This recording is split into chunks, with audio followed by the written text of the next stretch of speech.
Hello, welcome back to Aether. This is Satomi and Paul from sakaso.ca. So, yeah, we're back.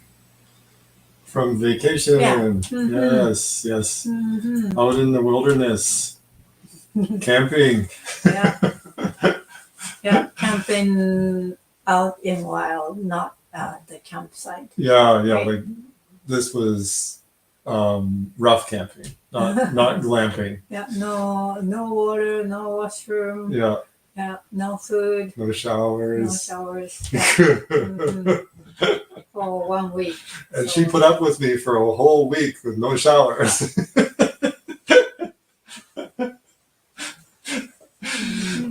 She deserves a medal. So yeah, I talked somewhat about what we're going to talk about today in last week when I had like really bad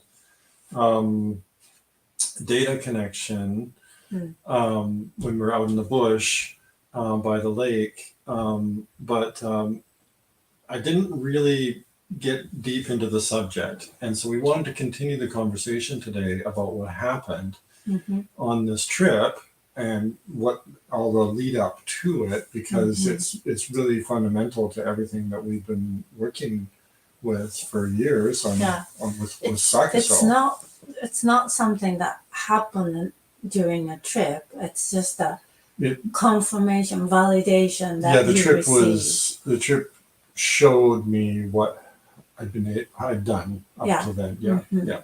And as always, questions and comments are welcome on the show here. So please feel free to join in the conversation for any of the kind of experience that you're having that relates to the subject, or any questions that you have about the subject. And we're happy to engage with you. It enriches the show. So anything you want to chip in there would be greatly appreciated. So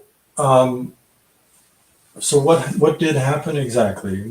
I'll let you describe it for a second as an observer of what happened with me, because that's what we're going to talk about, is how this trip showed how much I'd been able to heal in a different way. And like, there's been so many ways that I have healed, and I would consider myself to be healthy, especially where I've come from, right? Because I was crippled, disabled, on death's door, dealing with chronic illnesses and pain that you would not believe for so many years. So I'm over all that stuff, except there are still some things I'm working through, right, that have been kind of harder to put behind me, I guess is one way to say it. The longer term things that are not life critical, they're not anything like that, but they're creating limits on my lifestyle, right? So what would you say? What would be in your words? Because I'd like to hear from you. Okay, so 1 week of camping, for some people it's, oh yeah, that's great. But for some people it's like an inconvenience. You don't have like the showers and everything that we're talking about. But for me, it's a very different thing. You told me you letting me talk, and he just always steals a talking stick. And then he just. But anyway, so I got talking stick back. So 1 week of camping, and then it's out in wild and not much trees. There are trees somewhere, but where we have tent and where we have days for doing stuff and cooking and spending time, there's no trees. Because if you go into trees, there's millions of mosquitoes that we wouldn't be here. We'll be dead, killed by mosquitoes. What are you saying, Satomi? I can't hear you over the buzz of the mosquitoes. It was crazy. So no, we didn't want to go into anywhere close to trees or bush or anywhere. So we were staying out open area, but there's still lots of mosquitoes. Anyway, so no shades, and so I'm just describing where we are, where we were camping. So it's pretty just flat mountains in the It's distance, beautiful. and a river, and no trees, right? And no water, no washroom, nothing. And so just us and tent and coolers, right? So that's pretty much it for 1 week. And we've been camping, kids and me. I've been taking the kids to camp every year, at least once a year. And so we've been camping, but Paul wasn't coming with us because he couldn't do it. He just couldn't. The number one thing, the reason he wasn't going camping with us is the light. He couldn't deal with the light, staying in the sun all the time. When I met Paul and then start spending time together, when I go to his apartment, all the curtains closed, dark curtains closed during the daytime all day long. So he's in a dark room. On the other side of the curtain is beautiful sunshine. And I know that I can smell it, I can feel it, but I have to stay in a dark room all day long if I choose to stay with Paul, because he didn't go outside because he just couldn't deal with the sunlight. So to spend time with Paul was staying inside in a dark room. I couldn't even open the curtain because it's like, no, I can't deal with this. And I was like, I can't breathe. And I had to, once in a while, I had to go out in the balcony and, yeah, okay, I'm still alive, kind of thing. And I don't like staying in a room. I don't like in a dark space, and don't like staying inside. So we were like opposite, and I survived. But that's because I was your sunshine.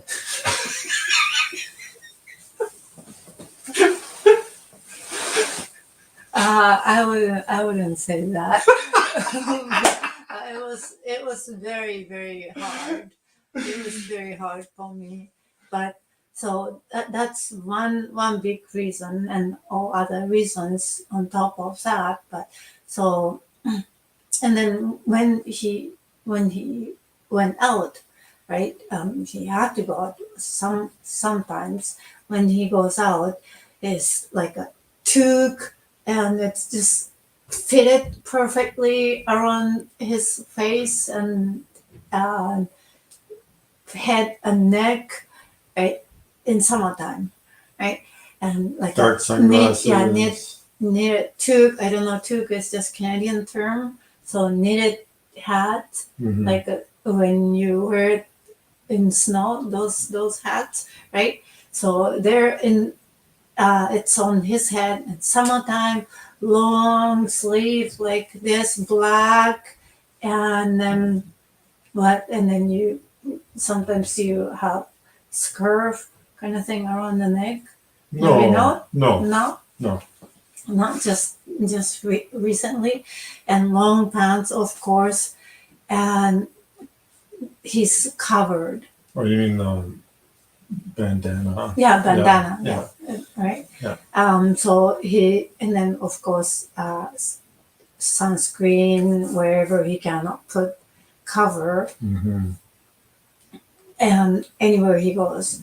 Hot day, doesn't matter, right? Always covered, and making sure the UV protection for those clothes is top high quality, and then he had to check when he buys, you have to check. I would look through the clothing. Yeah. I'd hold up the clothing to the window in the store Yeah. and make sure I couldn't see through the clothing to see the sun on the other side or see the light come through. That's have to be done every time, right? This is how photosensitive I was. That's what it comes down to. At one point, So so he was like that, and then he couldn't drive, right? Because the sun comes out. So it was two types of photosensitivity. On my skin, sun on my skin, but then also the visual stimulation, just having so much bright stuff around me, high contrast, reflections, all that kind of stuff, and the movement of people. It was too much for me to drive, so it was very limiting. So we've got some comments here. Hi, from Scott. Hey, Scott. You always camp near a river? Yeah, then we were too, and the mosquitoes were coming from the river too. Mosquito. Ticks too. Yes, ticks. Yeah. But so welcome back to the show, Scott. And so and then it was very, very, very serious for him. It's like he wasn't driving for a long time, years. For years, I was the only driver for 6 of us. And 4 kids. Yeah, 4 kids. And then, camping, there's no way, sleeping in a tent. Like, there's no... The idea of like sitting around the campfire. Yeah. Because that's like the dark background and this bright flickering light. No way. No way. I couldn't do it. So nothing that we do for camping you couldn't take. Right. Anything, right? So like the last couple years, you start to think about it. Maybe not sure. Yeah, we went back and forth. Yeah, and then you didn't do it just because you don't want to risk, and then forcing us to come back in the middle of the camping or anything, right? Yeah. So I took them, and then Paul didn't come. And this year, because we wanted to do it, and then you wanted to do it, and I love doing it. It's just all that stuff was going on. And then I guess your body was telling you it's time, you can do it. And so from not going out, not doing camp for 30 years. It's been a long time. Something like that. I lost all my camping skills. Yeah. And then the first camping trip for 30 years. I'm just gonna pick something like that. And we did that wild one, right? No shade. And it's just no shade itself. It was truly impossible for you. Yeah. Right? Yeah. And then we did it. Yeah. That's... Well, even just getting there. Yeah. Right? Just as we left the door and went out, like I've been doing short little driving trips around the town, right? It's like I've been able to handle that over the last while. It's been getting better, right? So it's been like I can go on a little 5-minute excursion in the van to go down to the hardware store and get something or something, right? Or then 10, 20 minutes, right? I had been getting better at that, and I've been pushing myself this summer on making that a longer thing, and so I felt like it was time to give it a try and really push it. So we got in the van. I started driving. We headed out of town, and I drove for 3 hours, 3 hours solid, and I was fine. Mm-hmm. It blows my mind. If you're a person who cannot drive, it's very limiting in our society. Everything's built around your car, right? Mm-hmm. You just don't have your independence. And so, and I couldn't even ride a bicycle, right? So it's not like, it's not like somebody took away my driver's license and I could bus or take a bicycle. Being on a bus was too much, right? because you have to pay attention to when your stop is going to be there. So you kind of have to, you're kind of driving, sort of, from my point of view with that, with what was going on. And bicycle was too much. So the only thing I could do was walk, and that was limited because of how much I'd be out, right? So what happened over time is that the exposure to the sun part was definitely way, way, way better, right? But what was slower was the visual processing of all the information through my eyes, with all the bright stuff and movement and everything like that.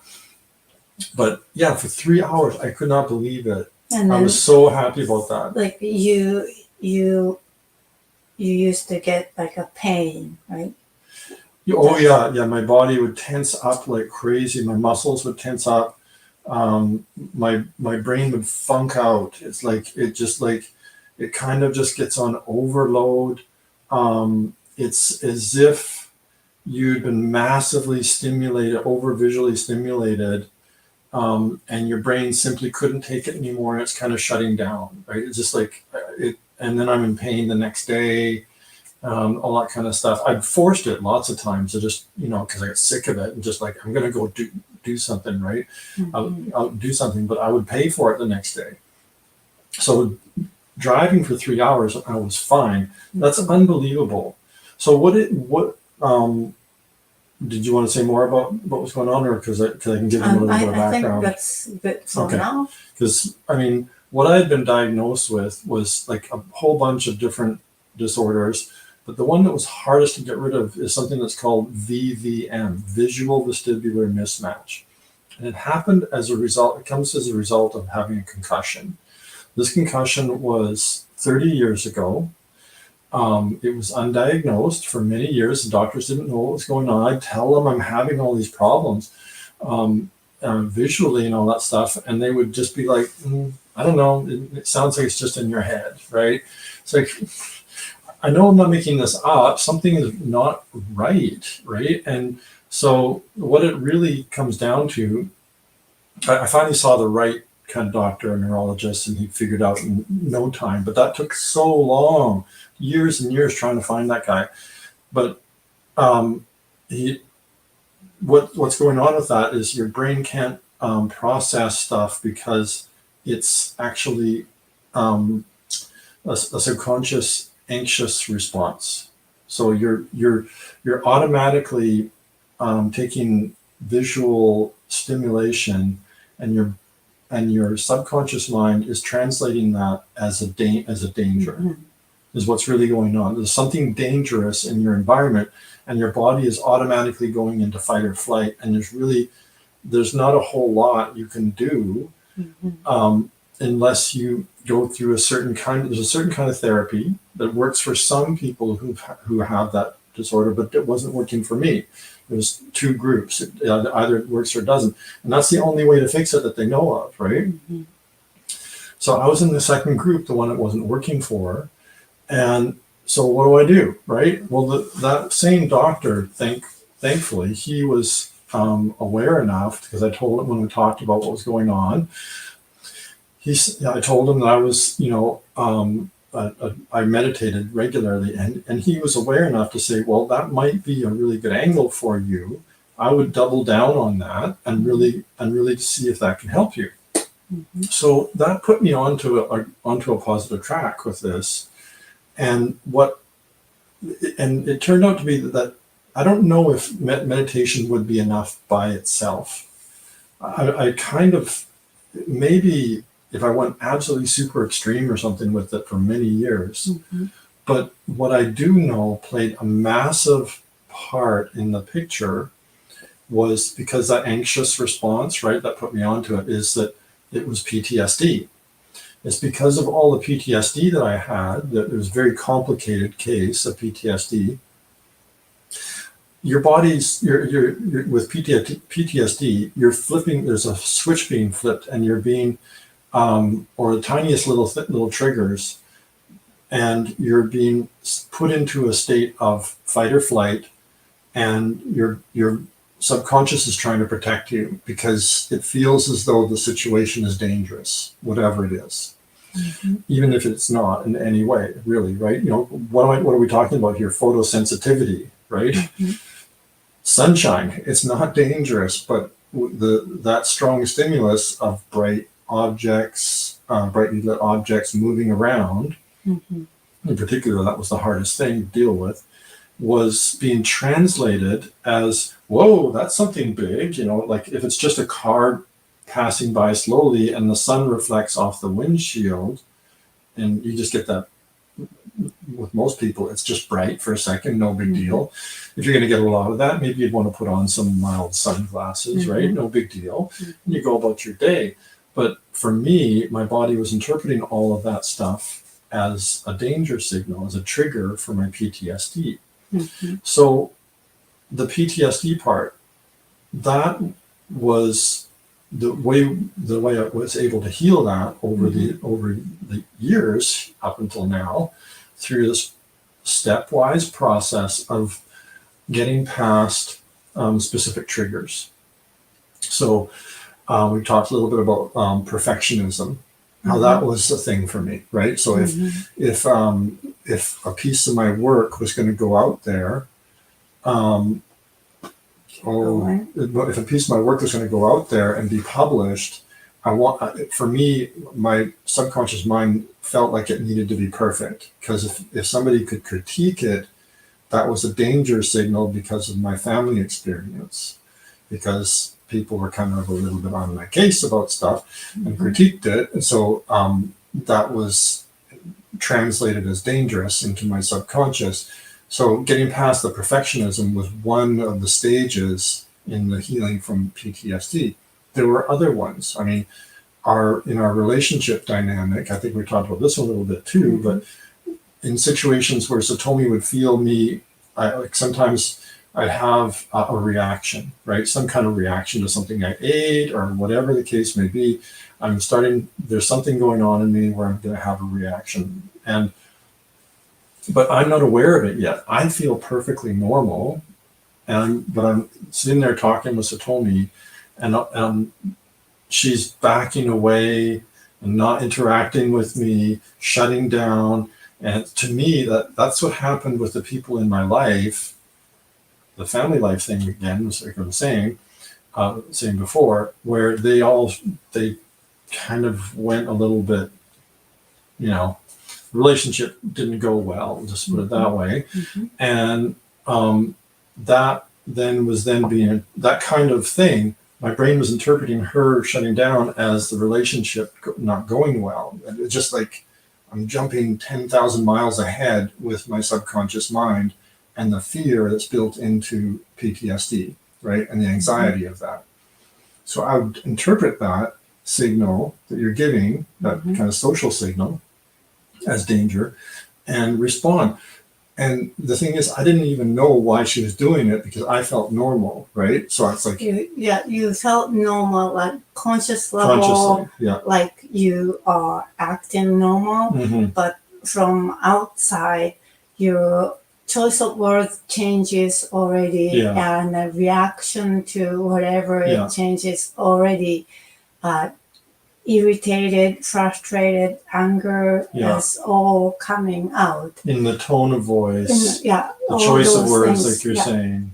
That would change. I wouldn't be aware of that. And then you don't know yet. And then I'm like, okay, this is not fun. he's like started to be negative.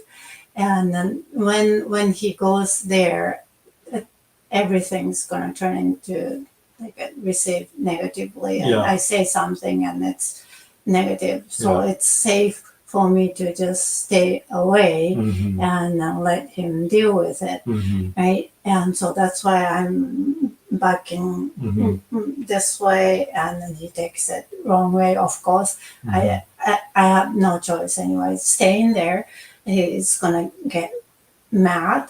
Leaving, he's gonna get mad. Okay, then I'm gonna leave instead of staying in this negative energy, right? So it doesn't matter what choice I make, he's gonna go into that state. So then and that's because of the PTSD, right? all of it. So, but anyway, so those can be danger sign to you. Those were stages.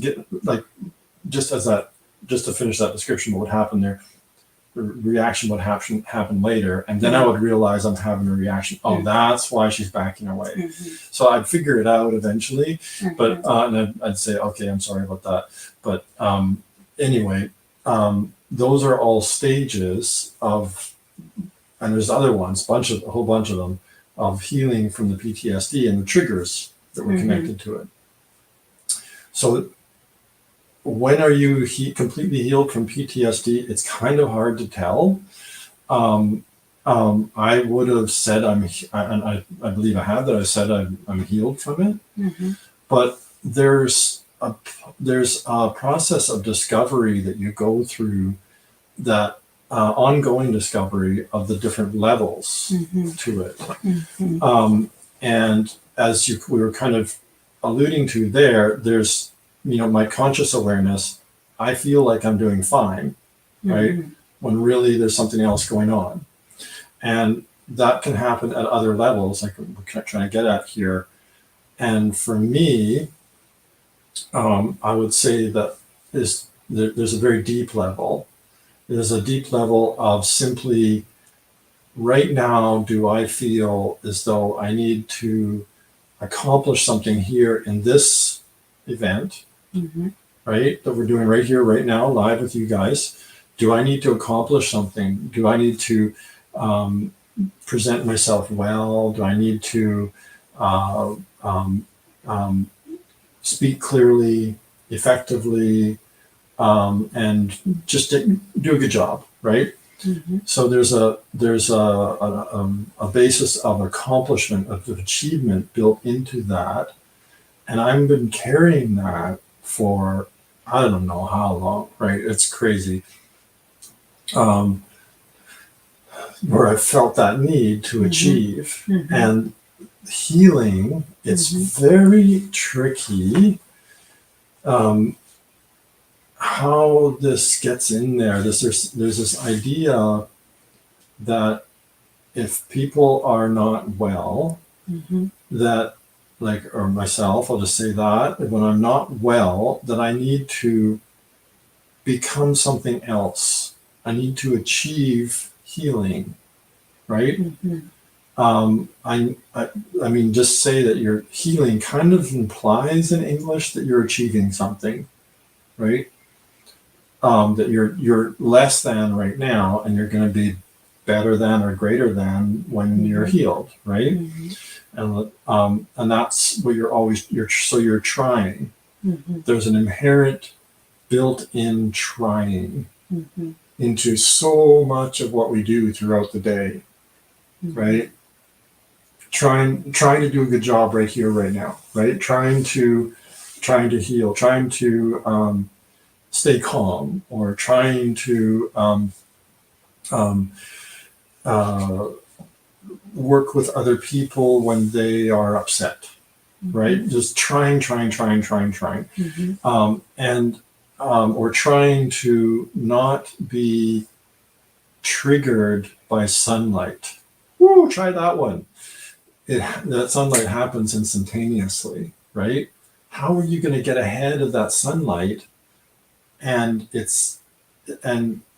stay ahead of the game and beat it and be calm somehow? And when you start feeling some kind of tiredness from being out in the sunlight like that, how are you going to not interpret that as failing, right?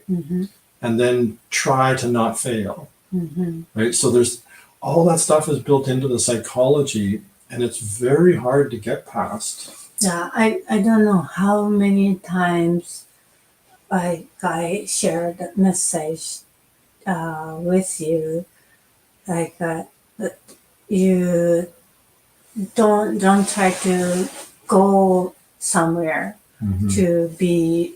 uh, to be a better person or Mhm. to heal. You um, every time it's slightly different, but then you already have all the things, you are there already. That's your authentic never comes from somewhere, it's in you. And then you trying to go somewhere, you leaving yourself and then going away from you. So it's, and then that doesn't work. You, and he used to be go, go, go, go. I'm gonna get there. I'm gonna get there. I'm gonna get there. No, you're not. Where are you going? You have to be here. Come in here, right? Many, many, many, many, many times. Uh, same. I go to you for reading, and that's what I get. Mm-hmm. Right? You're telling me the same message, one way or another. Mm-hmm. You've tried to switch up the language, Mm-hmm. give me different examples, Mm-hmm. point to this aspect of what's going on, all that stuff, and I get it. In a sense, I get it, right? Mm-hmm. I understand mentally, Mm-hmm. consciously, And the logically, concept, yeah. logically, what you're Mm-hmm. saying. Mm-hmm. I get it. Mm-hmm. It's built into Sakuso. Our entire program, our entire approach to healing is all about not treating a disease. It's not about treating a disorder. Mm-hmm. It's about helping people to remember their authentic self and bring out their authentic self. So I know this stuff backwards and forwards. Mm-hmm. I talk with people about it all the time. But to put it into practice is a different story. And I'm learning as much as anybody, right? It's a way of being. It's not there's no doing in this. It's being. That's what we're talking about here. Yeah. Like when you found this doctor about your concussion and lights and VVM, yeah, right? And I remember that day you were telling me, and he is amazing. And then you were asking me, what do you think? Right? And then he was asking me for reading and how you can do it. And I don't remember the details. And you were explaining the mechanism, how it works and how it affects your brain and those things. And the doctor was telling you, and you were telling me. And I remember what I was receiving it was still the same thing. Yeah, like I received a message before, and it's going back to the same thing. It's you are in protection mode, and then your body is overreacting because your body, subconscious mind, doesn't feel safe. Everything can be danger, and so it doesn't have to be this way, but that's being that way because it's in the program. And and then I think that's kind of thing I deliver to you. Oh yeah, right? For sure. Yeah. And then Yeah, you that's are what like, said. oh yeah, that makes sense. Yeah, right. And it's like, yeah, and so it's the message hasn't changed. I'm just gonna repeat what I have received before. So, and then I repeated it, and then now it made sense to him in a different level. with doctor's Mhm. explanation. Finally, it's like you have to find someone besides me as a psychic and messenger. You need to find someone who understands what's going on. Sometimes for me, being such a logical person, to connect to the intuitive information that you're bringing, having a logical construct to marry that to, so that I can line them up, for me is more powerful. It doesn't necessarily work that way for everybody. Some people can receive the intuitive and they're just there and it works and they're with it. But for me, sometimes having that logical side to it, that scientific understanding, is, for me, gives me the okay to go along with it, right? Because my brain because you don't trust intuition. maybe that's it. Maybe that's all that's going on here. I don't know. For that, that's a good question, right? But or just the way that I'm built, I have that logical. He had hard time trusting me. So yeah, I can understand. Over time, yeah, it worked over time. But so what we're talking about is not achieving. It's not becoming a different Paul. So I'm not becoming a different person through this process, because that also implies achievement. Yeah, and right? Then becoming a different person, what you're doing is you're denying yourself. Yeah. And that's disempowering. It is, right? Because everything about who we are has some innate value to it in the end. But from a certain perspective, that where we're being our authentic self, it all falls into place. Even the awful experience, it falls into place in a certain way. That's a whole different area, but it's not those things. So it's not achieving. It's not becoming a different person. It's remembering who I really am and getting out of the way. That's really what it's about. That it's just being who I really am. That's what this is. That's what this whole healing process has been about. Every time I get rid of one of those triggers, every time I reach a new level of in some sense, right? And some threshold. No, it's not using the right words because they're implying goals and achievement and stuff. Every time there's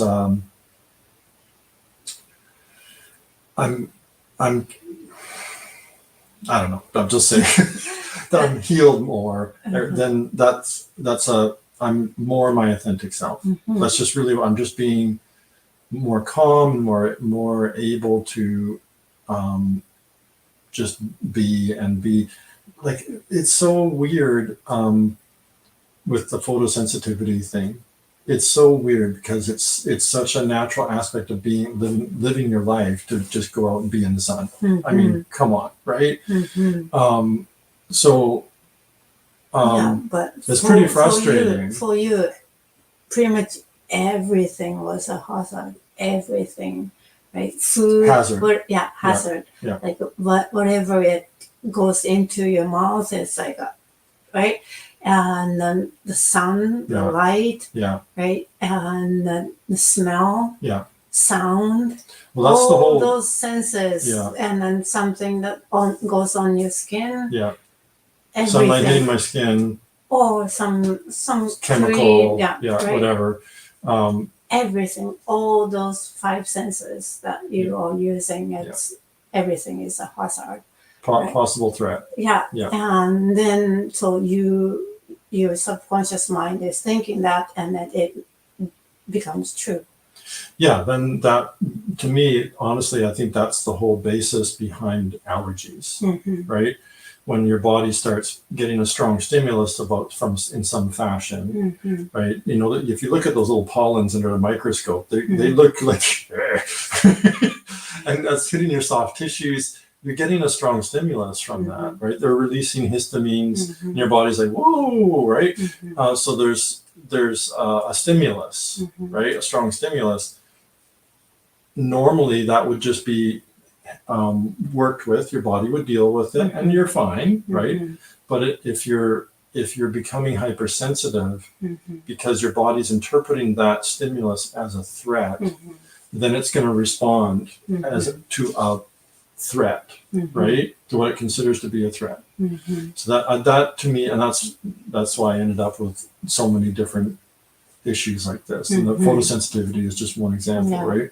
Scott. Yeah, sorry, Scott, you've got some comments here. Go to that one instead? Okay. It's going to be small writing because it's so long.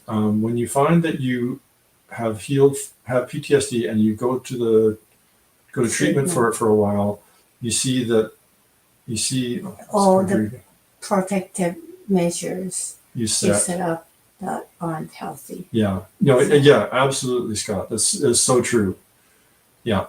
That's one of the interesting things about going through that process, right? Of when you are in the PTSD and then you start to grapple with it in a way that starts to give you a little bit of progress, and you get past a certain threshold with it, like maybe one of your triggers is gone. This is when it becomes really clear to you, right? How that what we're saying, I think, is what you're saying here, you actually become more aware of who you are in this process. So there's a growth that comes with the healing just automatically. Yeah. And sometimes you have PTSD, and I can say, like because critical people around you and then belittle you, right? And then you're not worth it, or those kind of thing. When you receiving that, and that's part of PTSD, and then trying to heal and then connect to your authentic self and trust your authentic self. It's like it's crashed, right?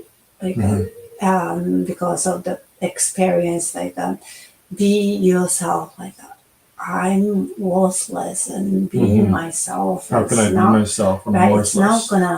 It's not gonna help me, right? So that can be another challenge, but you did it, right? Yeah. Yeah. So like all of this stuff is connected to me having feelings of no self-worth, I didn't trust myself. I beat myself up like crazy, all that kind of stuff. But I did that because of the programming I received from the environment I grew up in. Others were pushing me that direction. And then I learned, I believed what they were saying was right. And then I started doing it to myself, right? And so what you're saying is, there can be a barrier there that makes it kind of tough to get past, where if you don't have any value for yourself, being your true self, what's that going to do for me, right? I don't have any value. I wish I was like you, or like like a Hollywood star or something. Those people have value, not so much me, right? But that's just the kind of lies that we tell ourselves and get ourselves caught up in when we have those negative subconscious programs that disempower us. So what you can do is, it's a program. It's something that's being programmed in you. What you can do is remove that program and just letting go of that. Then your authentic self is underneath there, very powerful and loving and unlimited ability, healing ability, and then successful, being whoever you want to be, which is your true self, right? So that's gonna naturally come out. Like, so that's why Paul's been saying it's not achieving, it's letting go of all the programs. Then you don't have to do any more stuff getting somewhere, because it's there already, and it's naturally comes out, right? As I'm saying, it's there already. All the past reading sessions. How many times did you say that to me? I don't know. I don't know. So this one, like, I wanted to hit on this point in this episode here. The Sakuso is a process, and sometimes it works quickly, right? So it has the three steps to it: correct identification of the problem, and then using subconscious reprogramming to address the problem. So it's the right tool for the job. And 3 is changing your habits, right, in order to support that shift, right, and to integrate that shift into your daily life, so you're being a new way, right? And those 3 steps, you just keep repeating it. Well, there's a lot going on in there, and one of the things that it deserves to be discussed here in this particular case, especially, is that sometimes it takes patience. This particular thing, the concussion and the VVM and the photosensitivity, they didn't heal overnight. It's taken me a lot of practice. I've been in step 3 for years on this one. This is an extreme example. This is not typical. I think this is the longest one we've seen, where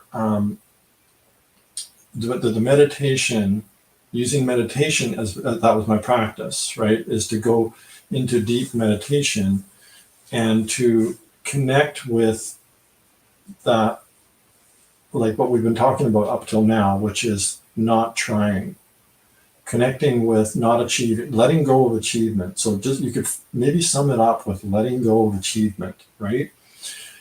How do you do that, right? It's so deeply embedded in our psychology in the Western world, right? Everything you learn at school, you got to achieve, you got to do well on your test, right? You got to learn how to do this, you got to learn how to do that, you've got to master this skill, you've got to reach these goals, all that stuff. It's all built in so deeply. The process I've gone through is to let go of all that. There is no achievement, nothing. There's nothing to achieve here. It's simply being, and that's where the meditation came in, and that's what made a reality out of what Satomi was trying to tell me in terms of just be your authentic self, right? So how do you do that? Well, because there's no recipe book for that. There are books out there on meditation and enlightenment and stuff like that, and they all help. But how does it really translate into your life? How do you live it, right? And that's really what we're getting at here, is how do you live that way of being?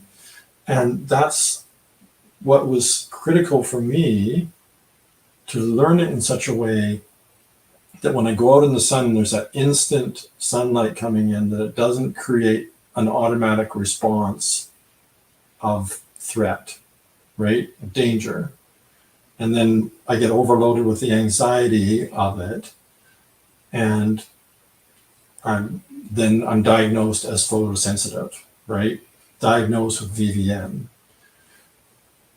This is not an easy process for me anyway. It may not be the case with everybody. Some people might just jump right to it.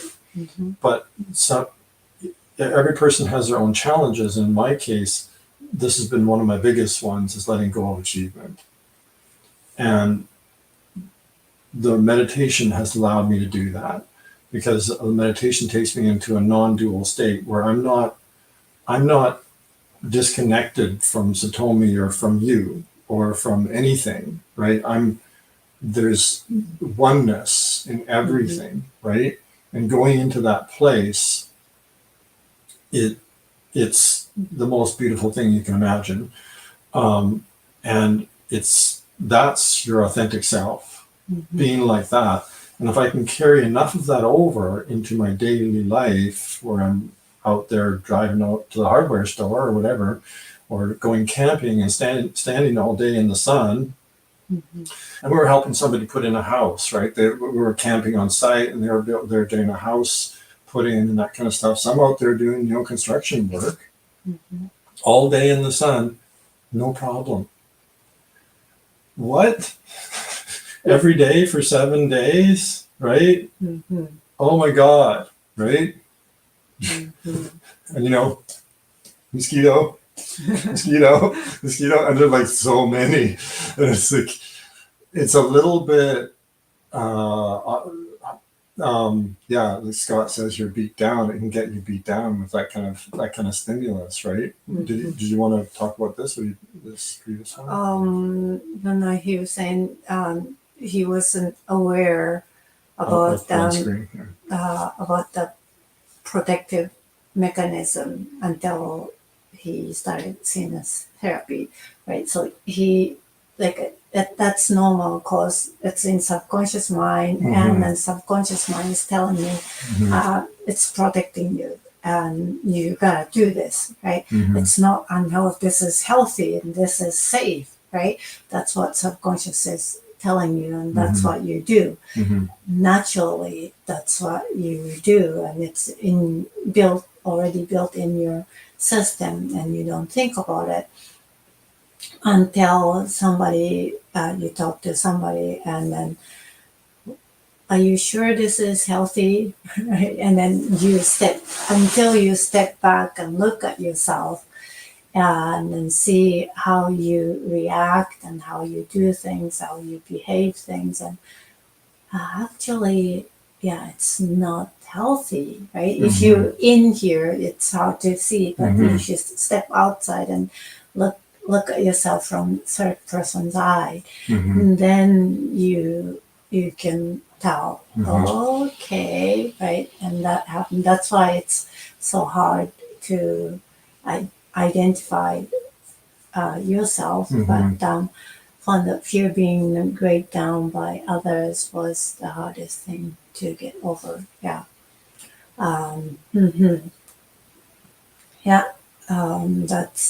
That was to you too, right? Yeah, same thing. Yeah, exactly. There's a lot, Scott, that our experience, that there's so much overlap with all of that stuff. So my heart goes out to you for all you've been dealing with all of that, and for anybody who's in that kind of situation. So and I have a question. So you met this doctor. I don't remember how it ended. You found this doctor, and then I was able to identify what was happening, and it was a concussion from 30 years ago, right? And then he connected the dots, and you were like a light bulb, and then he showed you something to do. Yeah, he sent me to maybe you don't remember, but I was going for a while to a therapist. So you were doing some exercise. Yeah, there's exercises basically like what we recommend to our clients, changing your habits. So this is a habitual stimulation thing that I would do. I would intentionally expose myself. It's like exposure therapy kind of, right? So I was exposing myself to gradually more and more visual stimulation, right? In certain very specific ways. So for some people that works. For me, it didn't, right?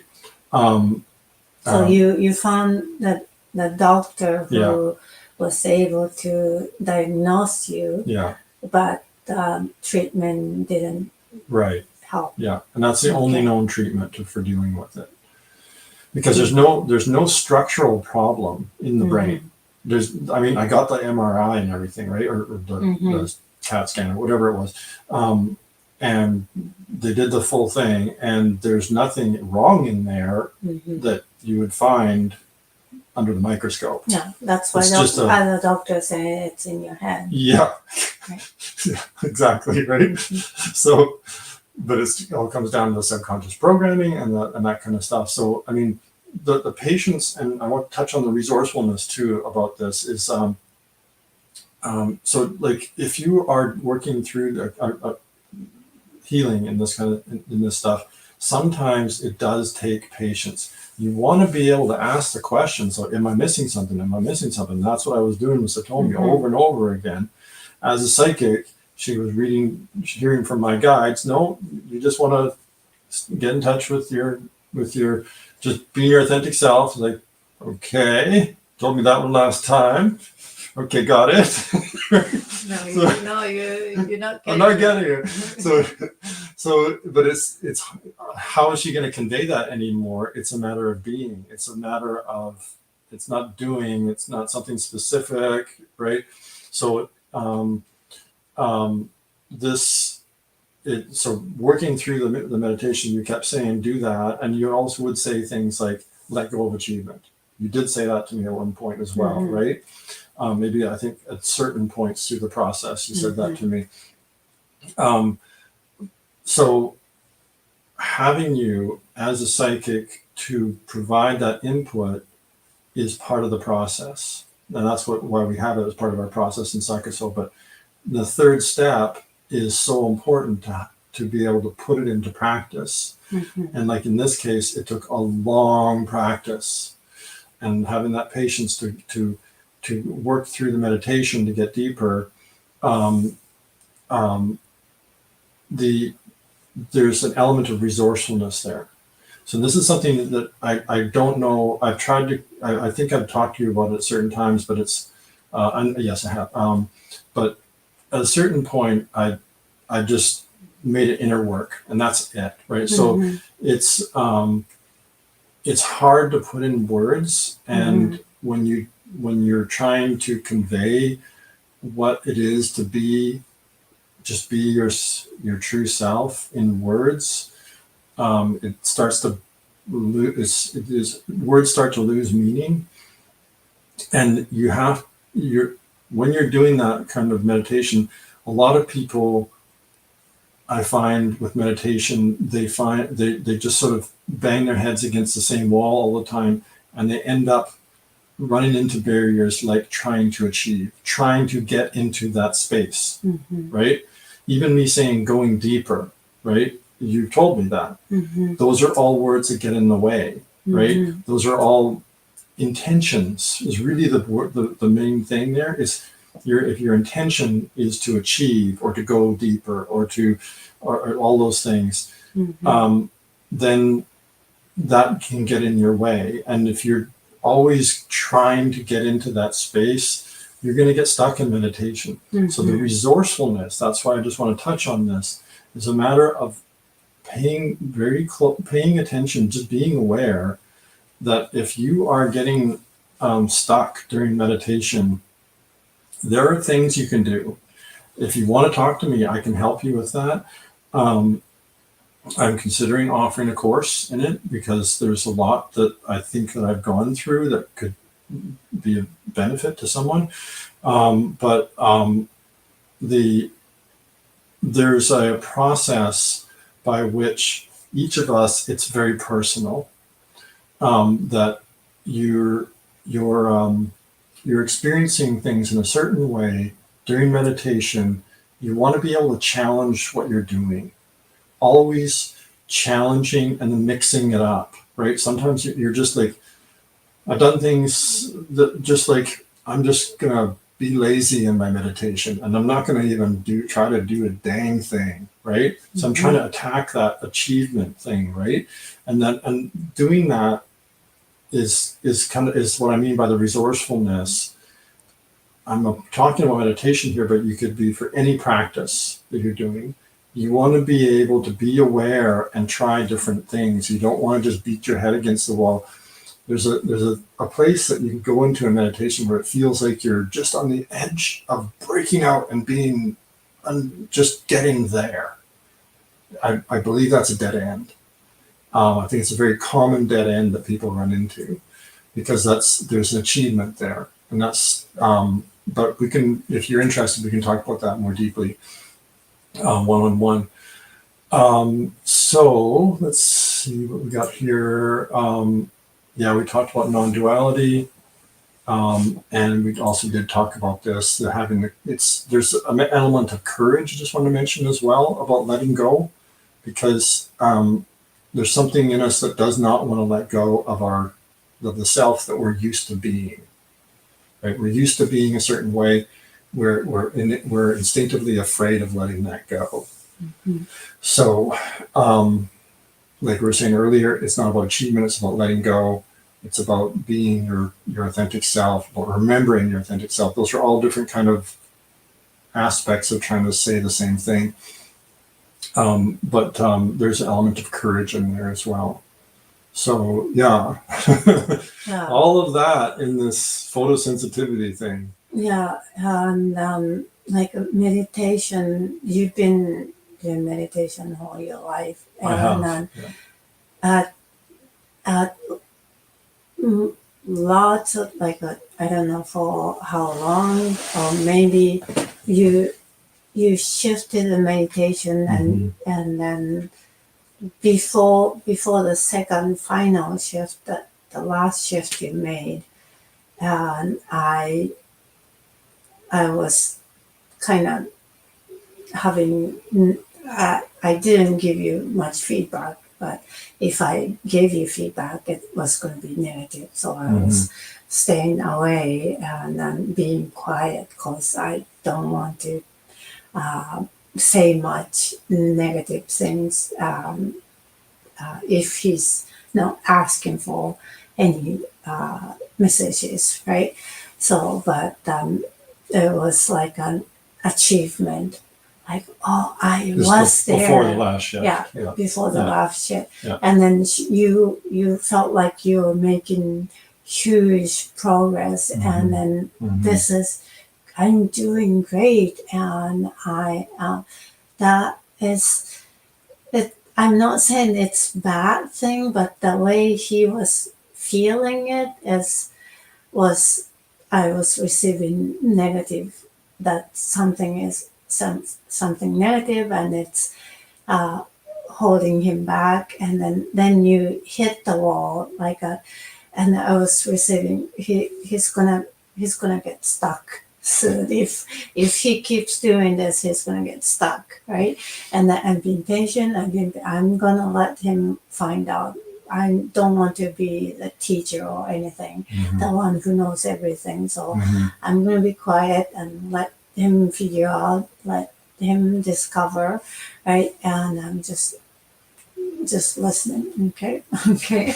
And then he somehow he gets stuck, and so tell me, I had the worst meditation or whatever. I'm not feeling great after meditation this time, or whatever, right? What's going on?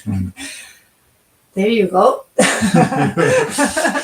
And then, okay, now he's asking, right? And then I said that achievement, and then this celebrating the achievement, and then you still trying to get somewhere, right? And I can see you still trying to get somewhere, and no, don't try to get.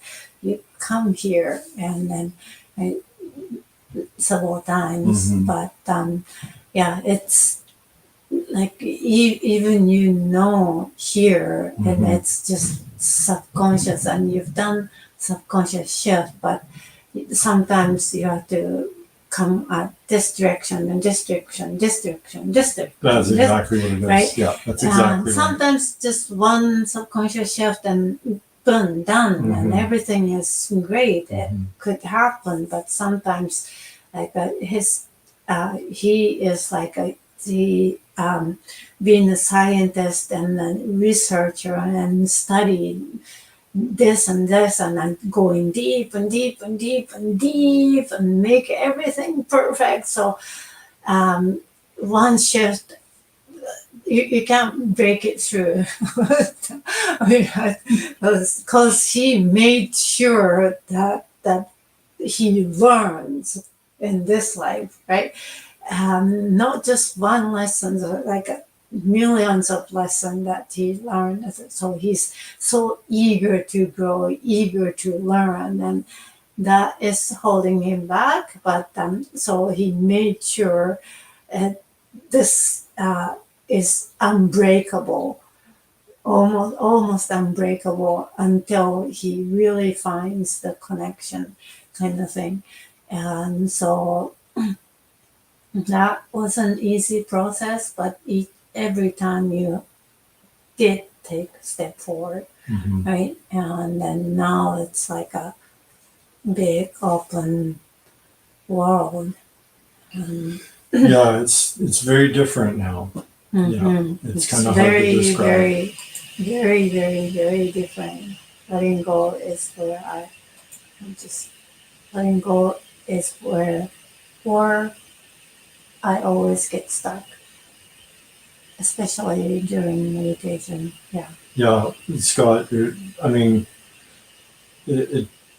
it's there's something about it. It's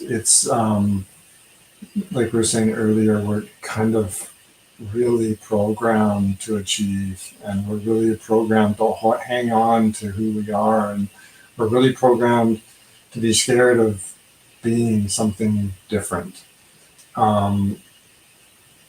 So all of those things are kind of barriers, kind of things that stand in our way.